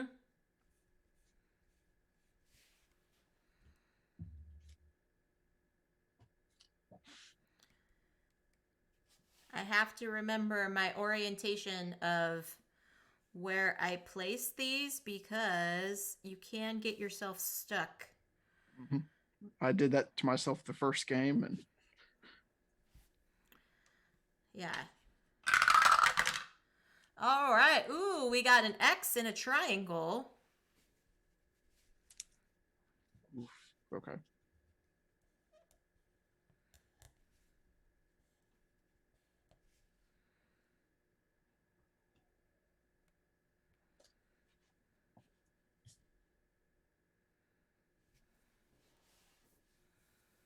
Yeah, I would like some doubles. Doubles would be helpful. Some more 3 lines would also be helpful. Yeah. Okay, I'll agree on the 3 lines or some circles. How about a triangle pound sign? If that could be any more of a nope from the dice. I can use it. It's just not what I wanted to see first thing. So you said pound triangle. That's the dice lord saying pound sand. Yeah. Yeah. No, thank you. You want this? I say no. Yep. uh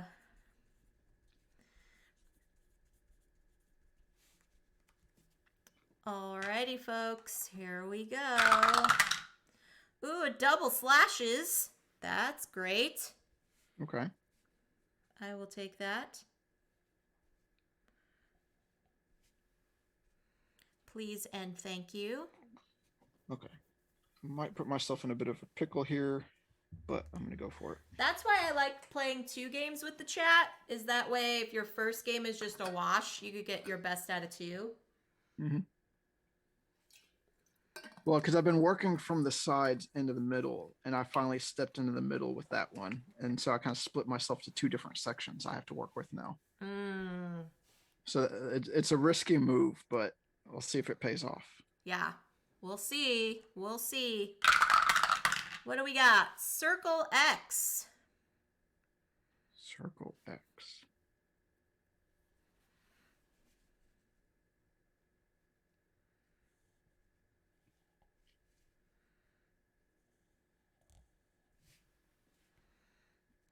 Okay.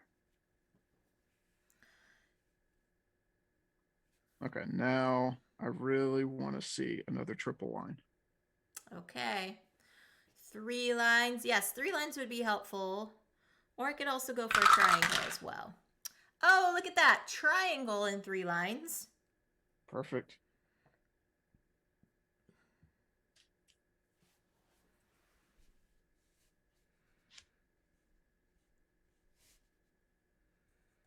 Okay, now let's go XO or maybe even X triangle. No more pound signs, huh? Pounds are okay. But I can do more with the other ones.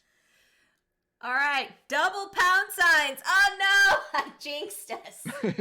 It's okay. I can use it. Oh, that was hilarious. Oh goodness. Okay. I want to see a triangle. I don't care what the second is. I need at least one triangle. That was funny. It was like, what? You don't want the pound signs? I'll give it to you. Okay, I'll start asking, be like, no, I don't want a triangle. Yeah, reverse psychology. Oh, Gus is asking for double X's. I would like 3 lines. 3 lines or a triangle would be nice. A double X, I'm okay with. Oh, we've got 3 lines and a pound sign. That was bad. 3 I didn't want to see. lines and a pound sign. So again, the dice are like, nope, you request denied. Mm-hmm. All right, so we're adding across here the rows. I've got 2 pairs for 4, another 2 pairs for another 4, 2 for 2. This, oh, I did not get any matches on this row, so that's a -5. But I did get a pair here for 2. Going down in my columns, I got 4, another 2, another 2, another 2, and a 5, because I got 3 of a kind and a pair. And then going across, I've got 4 in the diagonal for 8, and that's the same going down this way. So 12, 16, 18, -5 is 13, plus 12, that's a 15 over here. 12, 14, 16, 18, and 3 is 23, 23, and 15 is 38. Oh, well done on the diagonal. How'd you do, Justin? Well, I only took 1 negative row, but most of my rows were pretty low scoring, so a total of 27. All right, and looks like Gus got 18 on his first game. Ouch. Yeah, that's indeed a bleh. That is a bleh score. But here we go. We're doing a round 2, and like magic, I have another crisscross panel. I will give you a second, Justin, to draw out. Oh, I've already done it. Okay, sweet. All right, so here you go, Justin. You will start with the pound sign. I will start with a triangle. Okay. And chat, you will all not get a pound sign. Circle. Circle for all of you in the chat. And here we go. So the score to beat is my meager 38 points. But here we go. Triangle pound sign.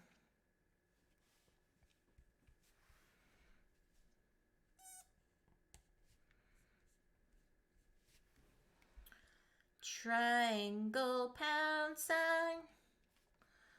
So as we are getting this last game wrapped up, friends, we should take a moment and see who is online so that we can raid. Unfortunately, it's a little bit early for us to go to Phantom Meeple, but I know there are a lot of folks on here that are hanging out, doing some stuff.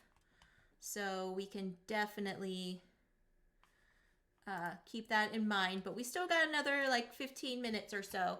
So keep it in the back of your heads, folks. Who shall we raid? All right, X and O. Oof. Okay.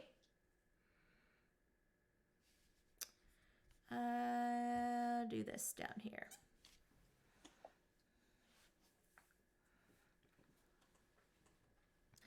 Early off, when you start in these games, it's like, well, where should I put these symbols that don't match each other?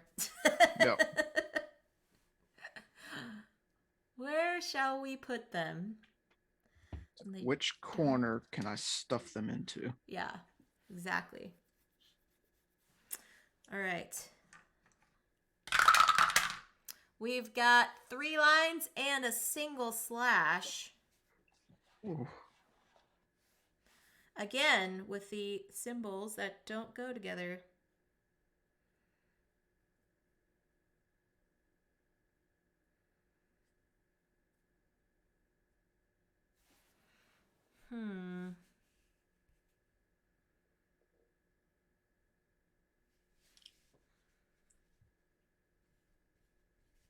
Yeah, with each roll, this feels like a worse and worse game for me. I'm like, I don't know where this is going. Sometimes you're like, oh, I can plan for this and this. I'm like, no, nothing's the same. Can't plan for any of that, really. Yeah. Oh, yeah. Gus is agreeing with us. It's a tough start. Ooh, double triangles. There we go. Okay.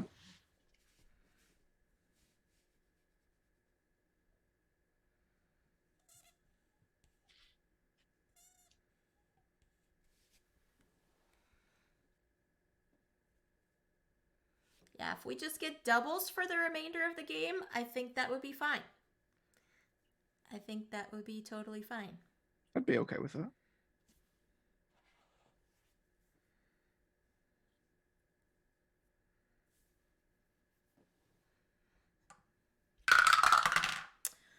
Three lines and a circle.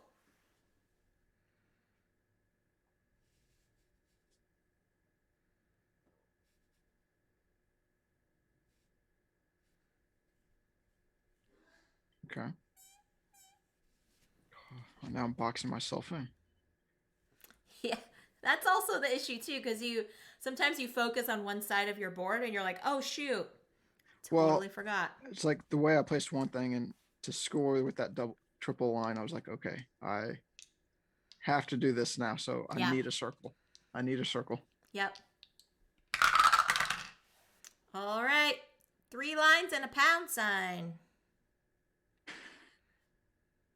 It's like, okay, you can pound sand.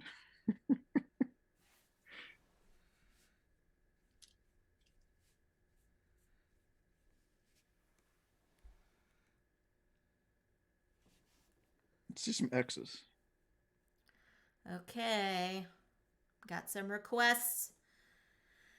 I could do with another triangle. Another triangle would be nice. Yeah.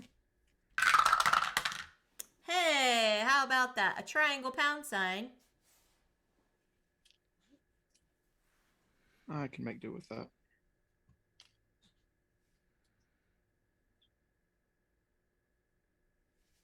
But yes, let's go with some more triangles or a circle.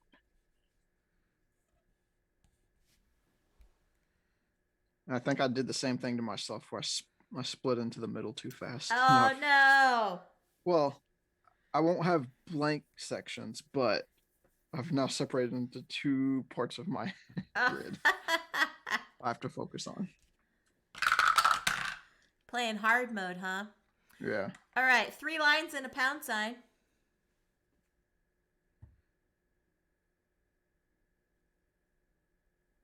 It's not what I asked for.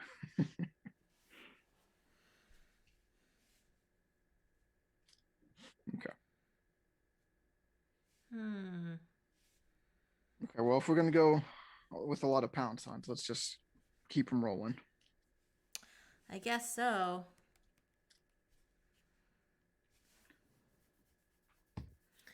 Double triangles would be nice too. Double pound signs. Okay. Well,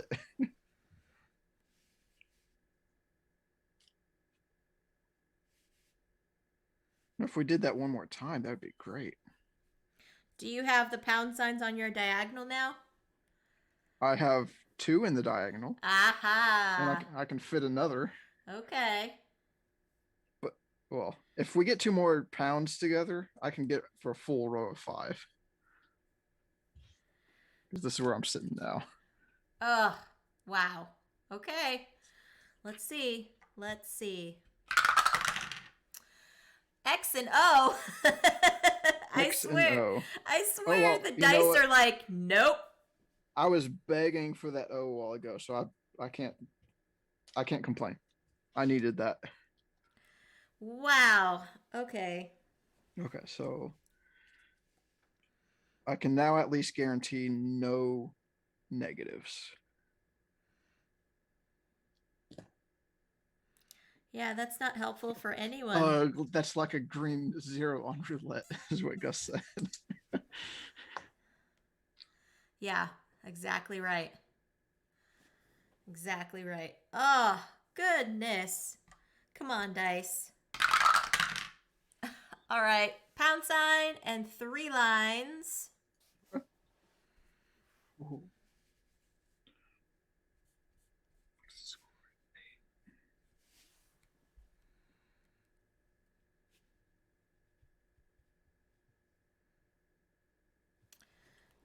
I will take doubles of anything now. Yeah, no, I'm gonna go double. I want to call for double triangles. Okay.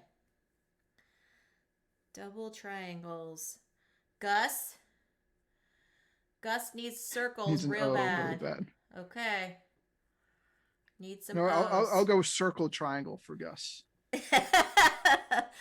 I just want doubles of anything. And we got double triangles. Oh, that was Hey. sorry, Gus.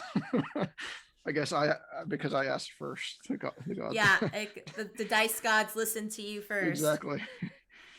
Oh, Okay. now for the fun scoring. So, So that's 2, 4, 2, 4, 3, 2, 4, 2, 4. That's a 4 right there, friends.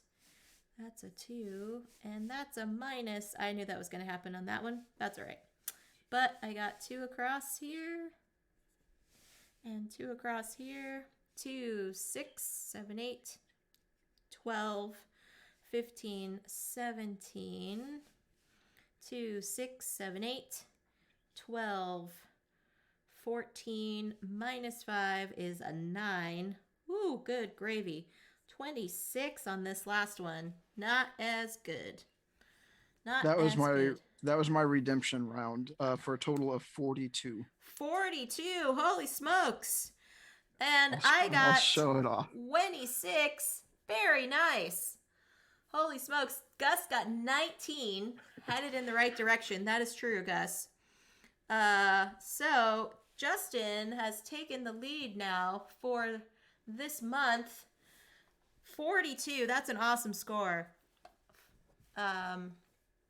Yeah, and that is our crisscross tournament. And that will conclude today's gaming. But I do want to show off, before we sign off and go rating, I do want to show off this really cool birthday present I got, Justin.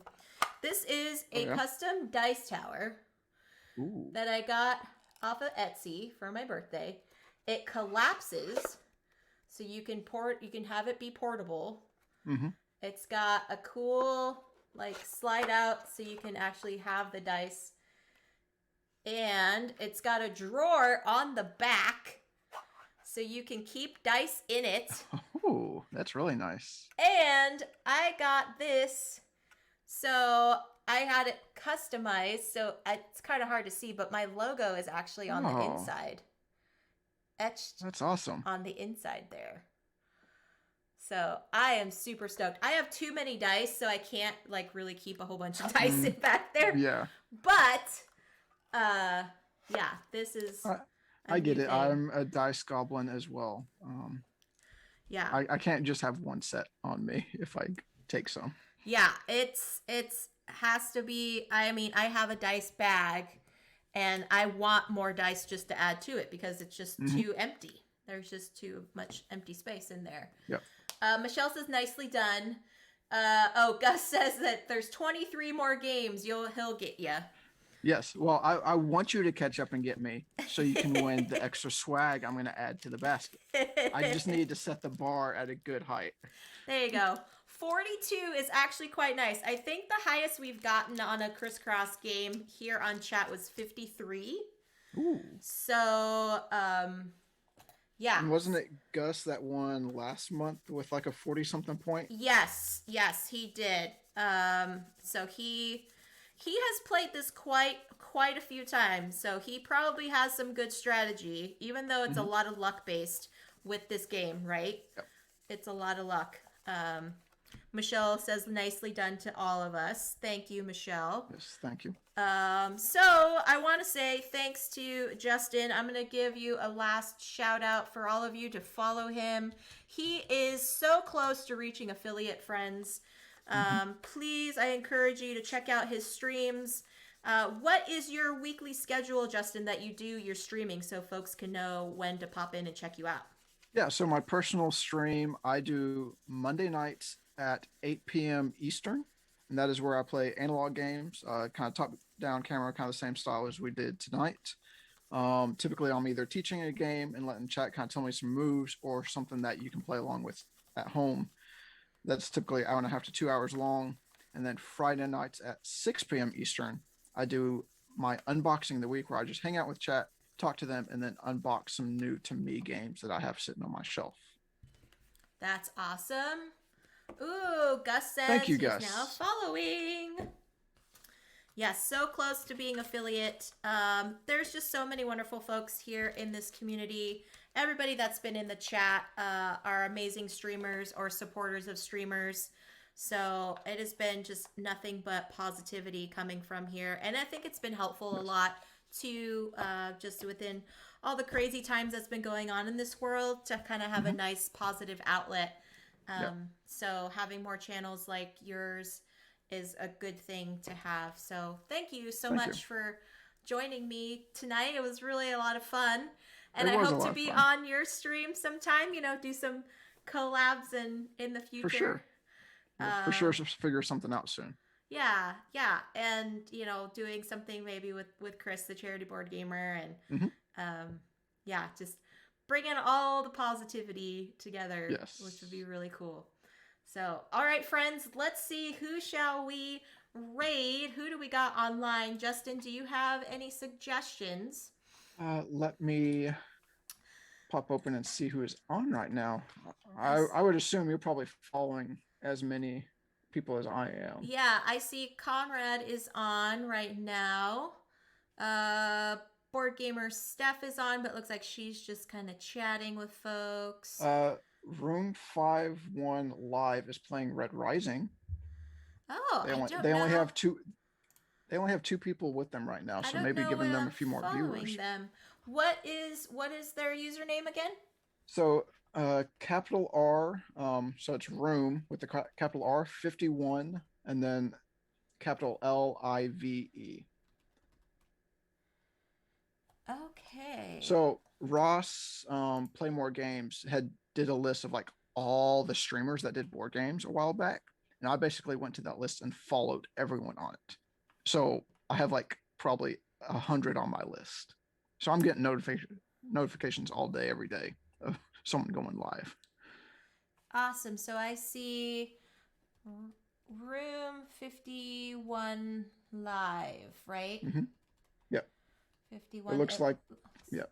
They have like only 2 people in chat right now, but they're playing Red Rising, which is a great game, and giving someone more views that doesn't have as many, I feel, is always a great thing to do. Awesome. Okay, looks like we are going to, let's start over there. Very cool.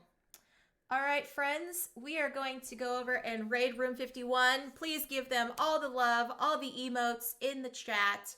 I will be back on Friday with some crafting. So feel free to come chill and hang out and chat with me Hmm. on Friday, 3 p.m. Pacific. That is 6 p.m. Eastern Time, 11 p.m. GMT time, right here on Twitch. And thanks again to Justin. It was a pleasure, my friend. Yes, it So, was definitely wonderful. Thank you for having me. yeah. And let's go over and start the raid. All right. Let's do it. Take care, folks. Bye, everyone.